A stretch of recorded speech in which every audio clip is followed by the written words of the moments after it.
Objet numéro SCP-25/12. Classe Keter. Niveau de menace orange. Procédure de confinement spécial. Le trafic internet et les fréquences radio utilisées par les forces de l'ordre doivent être surveillés à la recherche de signalements d'activité de SCP-25/12, particulièrement pour les cas de voyeurisme ou de rapports concernant des phénomènes anormaux impliquant des familles avec de jeunes enfants. S'il est suspecté qu'un événement Vesnart est en cours, la force d'intervention de confinement la plus proche doit être déployée pour tenter de confiner SCP-25/12. Les protocoles standards PDP/8, premier contact humanoïde, s'appliquent. Toute couverture médiatique de meurtre de famille attribuée à SCP-25/12 doit être supprimée ou falsifiée pour les faire apparaître comme étant des meurtres suite à une violation de domicile classique. Les preuves médico-légales et les instances de SCP-25/12-A, collectées par un organisme extérieur à la Fondation, doivent être confisquées. Les témoins doivent se voir administrer des amnésiques. Description. SCP-25/12 est actuellement présumé être une entité humanoïde très âgée d'origine inconnue. Les survivants d'événements Vesnart décrivent généralement SCP-25/12 comme étant un vieil homme très grand, entre 2 mètres et 2 mètres 30, d'origine européenne, d'apparence extrêmement émaciée. L'entité apparaît toujours complètement nue, même quand elle est observée à l'extérieur par des températures très basses. Bien que la nature et l'étendue de ses propriétés anormales restent incertaines, SCP-25/12 semble être capable de se déplacer instantanément ou presque vers n'importe quelle position située au-dessus du 40e parallèle nord, voire possiblement n'importe où sur Terre.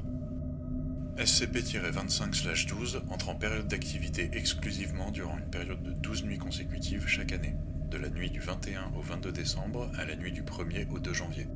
Cette période est connue comme étant la phase active de SCP-25/12. Durant cette phase, que l'on appelle événement Vesnart, SCP-25/12 apparaîtra à proximité d'habitations situées à un ou plusieurs endroits au nord du 40e parallèle. Dans tous les cas connus d'événements Vesnart, ces habitations partageaient les caractéristiques suivantes. Situées en un milieu rural isolé, domicile d'une famille avec au moins un enfant âgé de moins de 8 ans, et située dans une zone enneigée pendant la durée de l'événement. Les événements Vesnart se déroulent de la façon suivante. Nuit 1 à 7. Les enfants rapporteront voir SCP-25/12 dans les environs de leur habitation. L'entité sera généralement observée en train de les épier à distance, depuis un champ voisin ou à la lisière de la forêt attenante. Dans certains cas, les enfants mentionneront se réveiller la nuit et voir SCP-25/12 les regarder dormir par une fenêtre. Nuit 8 à 11. Les membres de la famille, incluant les parents, rapporteront des bruits de pas venant du toit ou du grenier. Une odeur particulièrement déplaisante sera également remarquée à l'intérieur de la maison. Aucune cause à ces phénomènes ne sera trouvée. Par conséquent, les parents commenceront souvent à suspecter que leur famille est victime de voyeurisme ou que leur maison est hantée. Nuit 12. Au cours de la nuit, 2 scénarios peuvent se produire. SCP-25/12 infligera des blessures incapacitantes aux membres de la famille pendant leur sommeil, puis les regroupera dans une même pièce de la maison, dans laquelle ils seront tués chacun à la vue des autres, à l'exception d'un enfant âgé de moins de 8 ans qui l'enlèvera. Le mode opératoire varie lors de chaque événement. De plus, la mort sera généralement précédée par des formes de torture qui semblent avoir des motivations ritualistiques, voire un rapport d'événements Vesnart ci-dessous. Dans le second scénario, qui a eu lieu lors d'environ 15% des événements Vesnart répertoriés, SCP-25/12 ne fera pas de mal à la famille. Ces derniers rapporteront entendre des bruits de pas dans leur habitation, mais aucun signe d'effraction ne sera trouvé. Au matin, les enfants découvriront des cadeaux au pied de leur lit. Ceux-ci s'avèrent être des jouets grossièrement fabriqués à partir de restes d'enfants humains. Voir rapport des instances de SCP-25/12-A ci-dessous. Les critères, s'il y en a, par lesquels SCP-25/12 détermine l'issue d'un événement Vesnart sont inconnus. Événement Vesnart connu. Localisation. Village inconnu, Croatie. Année, environ 1498. Description de l'événement Vesnart.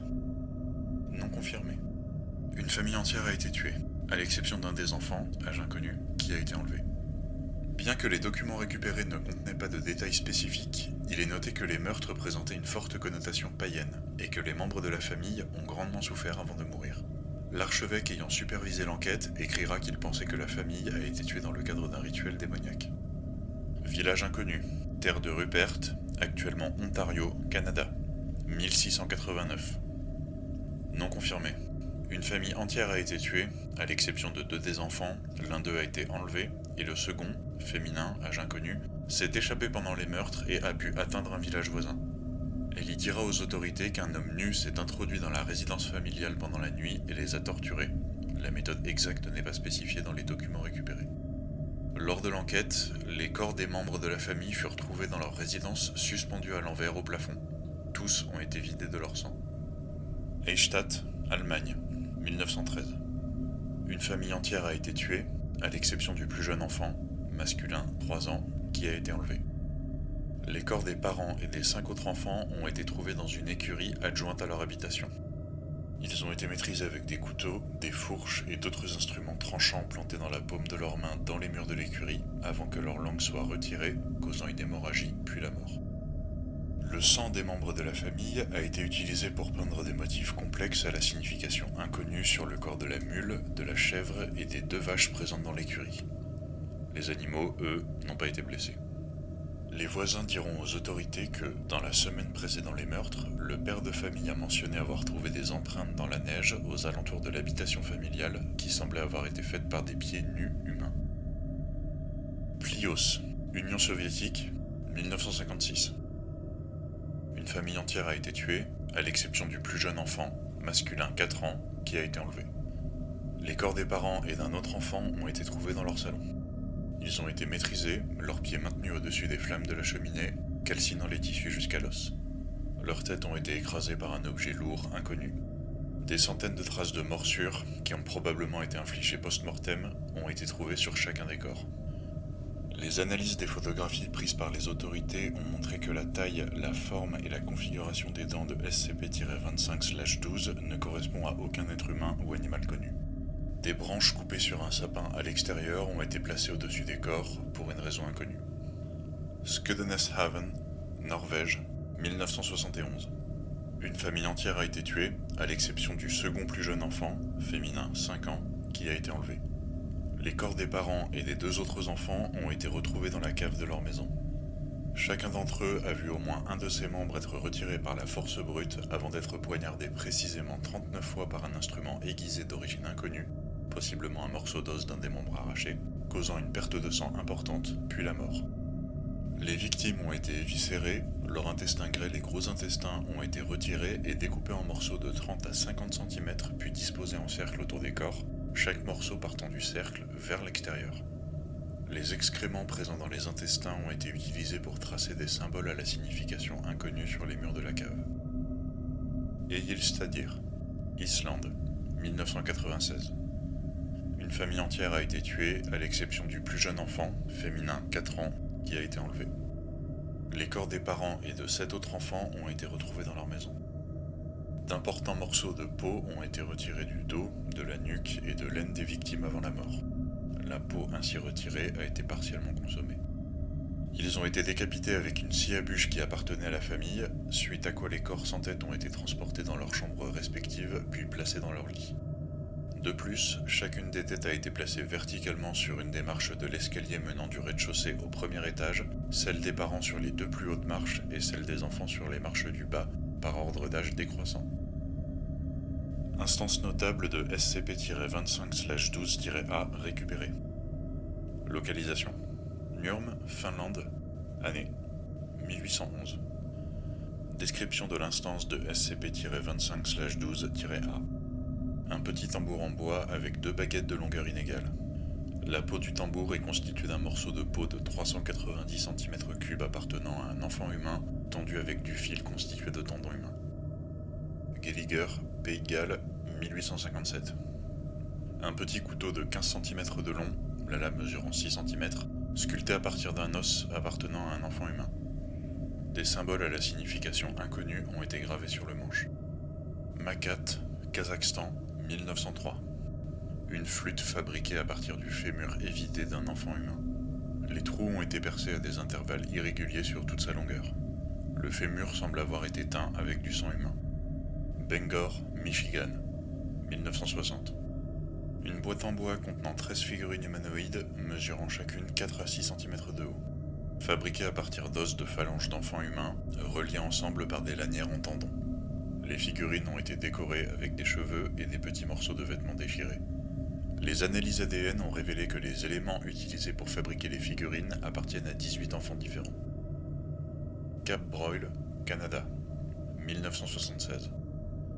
Une balle de 23 cm de diamètre, fabriquée à partir de 19 couches de peau fermement attachées autour de la tête desséchée d'un enfant humain non identifié, masculin, 2 à 3 ans. Les couches de peau sont tenues en place avec de la résine de pin. Baarde, Pays-Bas, 2006. Une brosse à cheveux. La poignée, mal sculptée, est faite en bois. À la place des poils, 43 dents de lait humaines ont été placées à des intervalles irréguliers. Les analyses ADN ont révélé que chaque dent appartient à un enfant différent. Seulement 2 de ces dents ont pu être liées à des victimes d'enlèvement connues de SCP-25/12. L'âge des dents varie entre quelques jours et plus de 400 ans. Découverte. L'existence et l'activité courante de SCP-25/12 ont été détectées pour la première fois en 1974 par le nouveau programme de reconnaissance de signatures inconnues de la Fondation, lorsque plusieurs cas de violation de domicile très similaires suivis des meurtres des familles ont été constatés dans tout l'hémisphère nord pendant les nuits du 1er et 2 janvier. Aussi connu sous le nom de BRSI, ce programme a marqué la première utilisation par la Fondation d'algorithmes comme moyen de détecter des phénomènes anormaux. Des recherches poussées dans les archives civiles et policières à l'échelle mondiale ont mis au jour des preuves de possibles événements Vesnart lors de presque chaque année précédente, remontant jusqu'à la fin du XVIIIe siècle, pour une moyenne de 3,1 événements par an. De plus, de nombreux documents historiques semblent décrire les activités de SCP-25/12 à des périodes encore antérieures, parfois dès le IIe siècle de notre ère en Europe et en Russie, ou dès le 1er siècle avant Jésus-Christ en Scandinavie. Des empreintes digitales appartenant à la même entité humanoïde ont été découvertes sur les lieux de chaque événement Vesnart sur lesquels la Fondation a enquêté. Celle-ci correspondait avec une empreinte partielle conservée dans du sang séché découverte sur une instance de SCP-25/12-A datant de 1873. Les empreintes présentent des caractéristiques inconnues chez l'homme. Des cheveux blancs semblant appartenir à un être humain ont été récupérés sur les lieux de plusieurs événements Vesnart, mais aucun ADN, humain ou non, n'a pu en être extrait. Addendum 25/12-01. Le 2 janvier 2018, de nombreuses instances de SCP-25/12-A ont été découvertes dans une résidence familiale à Hoona, Alaska, suite à l'événement Vesnart numéro 060198. Parmi ces instances se trouvait SCP-25/12-A-0960, une poupée grandeur nature grossièrement fabriquée à partir du corps très amaigri d'un enfant humain sur lesquels les modifications suivantes ont été effectuées. Une robe faite de différents morceaux de vêtements sales et décolorés a été cousue autour du corps et à plusieurs endroits dans sa peau.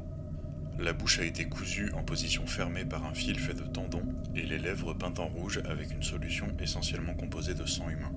Les ongles des mains d'un autre enfant ont été collés sur ceux du corps avec de la résine de pin. Ils ont été peints avec la même solution à base de sang humain. 3 des doigts du corps sont manquants. L'intégralité du scalp a été retirée et remplacée par celui d'un autre enfant avec de longs cheveux blonds cousus directement sur la tête. Les cheveux ont été noués pour former 2 nattes. Les 2 yeux ont été retirés et remplacés par 2 galets ronds placés dans les orbites vides sur lesquels des yeux ont été grossièrement peints. Après examen par la famille, il s'est avéré que l'enfant qui servait de base à la poupée était encore en vie, bien qu'inconscient. Les autorités en ont été informées et l'enfant est héliporté à l'hôpital régional Bartlett à Juneau en Alaska où elle y survécut pendant 18 heures. 2 agents de la fondation ont été dépêchés sur place et ont pu interroger le sujet. Voir rapport d'interrogatoire ci-dessous. Après la mort du sujet, le corps a été confisqué par les agents et tous les témoins se sont vus administrer des amnésiques conformément à la procédure. Les analyses ADN ont révélé que le sujet était Ekaterina Morozova, 7 ans, une victime connue de SCP-25/12, enlevée le 2 janvier 2016 dans sa résidence familiale à Dubovka, en Russie. L'autopsie révélera que la fillette a été extrêmement mal nourrie pendant les 2 ans qui ont suivi son enlèvement, causant un grave retard de croissance. Elle ne pesait que 15 kg pour 90 cm de haut. De nombreuses cicatrices et brûlures étaient présentes sur sa peau et elle a subi 2 fractures osseuses, au tibia gauche et au cubitus gauche, qui n'ont pas été réduites et qui ne se sont pas guéries correctement. Ses mains étaient très calleuses. La cause de la mort a été attribuée à une défaillance multiviscérale résultant d'une malnutrition grave et continue. journal audio 25/12-06201. Date de janvier 2018. Heure 23h27, 23h49. Fuseau horaire de l'Alaska. Localisation hôpital régional Bartlett, Juneau, Alaska.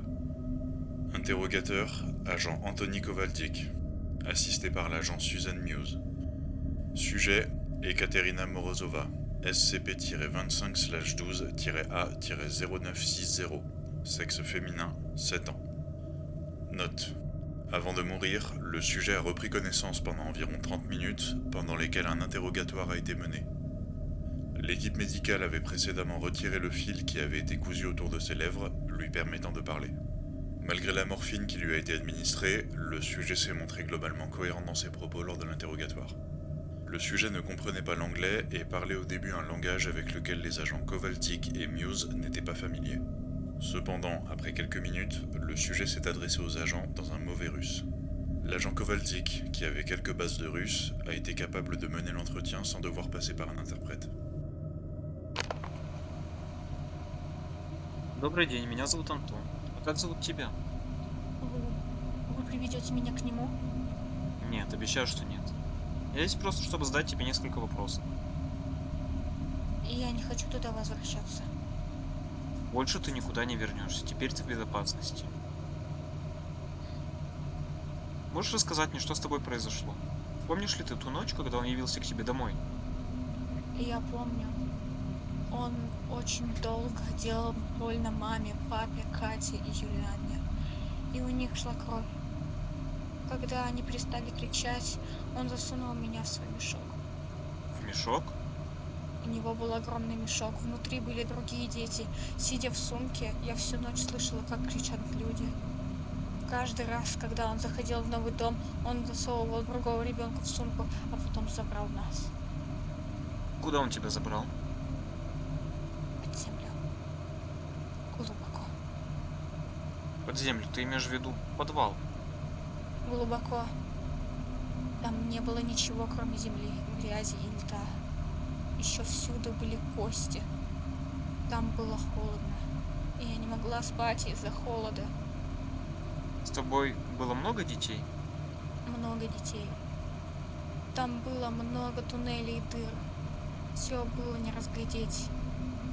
И я не могла разглядеть других. В моей пещере были Рене, Хекла, Саша и Поль. Мы мастерили игрушки. Игрушки?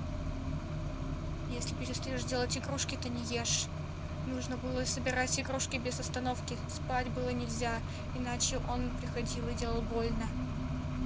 Делал больно? Как? Он либо бил, либо обжигал. Еще он мог покусать пальцы. Некоторых он поджарил в своей комнате и съедал. Он съел Филиппа и Салли. А ты? Как так с тобой? Все это произошло с тобой. Это все? Это сделали Рене, Хекла, Саша и Поль. Они должны были это сделать. Зачем? Я заболела, а когда не можешь делать игрушек, то игрушку делают из тебя. L'enregistrement de cet interrogatoire est actuellement étudié par le département de linguistique, car la langue parlée par le sujet s'est avérée ne correspondre à aucune langue connue, vivante ou morte. Selon les premières indications, celle-ci pourrait être apparentée à du proto-germanique.